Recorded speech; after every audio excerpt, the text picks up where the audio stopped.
ओम गुरुब्रह्मा गुरुर्विष्णुः गुरुर्देवो महेश्वरः गुरुसाक्षात् परब्रह्म तस्मै श्री गुरवे नमः।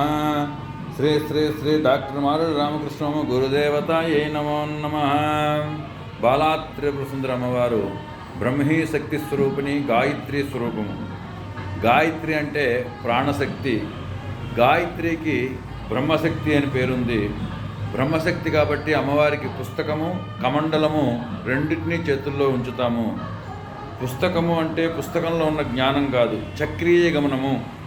చక్రీయ గమనంలో మనకి ఇష్టం ఉన్నా లేకపోయినా, రాత్రి పగలు, వసంతాలు ఋతువులు, సుఖము దుఃఖము ఇవన్నీ వస్తూ ఉంటాయి, వెళ్తూ ఉంటాయి. ఈ చక్రీయ గమనాన్ని మనము దాటితే శాంతి అంటారు.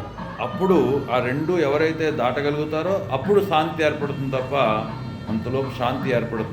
బ్రాహ్మణత్వం అనేది ఒక మానసిక స్థితి.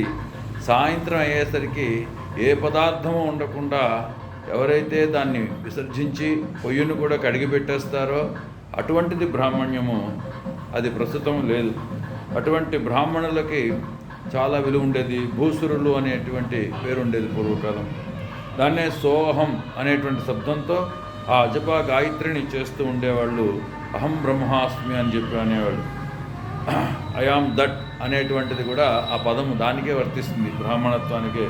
దీన్ని చక్రీయ గమనము అంటారు. కమండలంలో ఉన్నటువంటి జలము ప్రాణశక్తిని సూచిస్తుంది. అంకురించేటువంటి బీజం ఎలా అంకురిస్తుందో అలా అంకురిస్తుంది. అందుకు బీజమంత్రాలు శక్తివంతమైనవి. ఎందుకంటే ఒక బీజం అంకురించేటప్పుడు ఆ సైన్స్ వాళ్ళని అడిగి చెప్తారు, ఎంత భూమి బద్దలు కొట్టుకున్న బీజం బయటకు వస్తుందో, ఎంత కష్టపడుతుందో. అటువంటి అంకురమైన బీజాలను ప్రయోగిస్తున్నప్పుడు అటువంటి ప్రాణశక్తితో ప్రయోగం చేయాలి.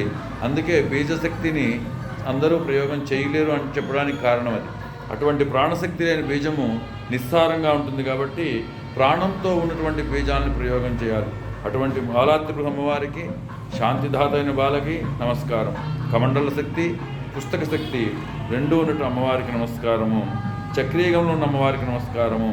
ఇటు గాయత్రి ఉంటుంది, అటువైపు రసవతి ఉంటుంది. రసవతి అయినటువంటి బాలకి నమస్కారం. గట్టిగా ఉన్నటువంటి తీగలున్న వీణనే సరిగ్గా వాయించగలుగుతాం, కానీ లూజుగా ఉన్న తీగలతో స్వరాన్ని పలికించలేము. అందుకే స్వరయుక్తము, రాగయుక్తము అవి మనసులో ప్రాణంతో కలిపి రావాలి తప్ప నోటితో వస్తే మంత్రానికి శక్తి ఉండదు. జయ బాల.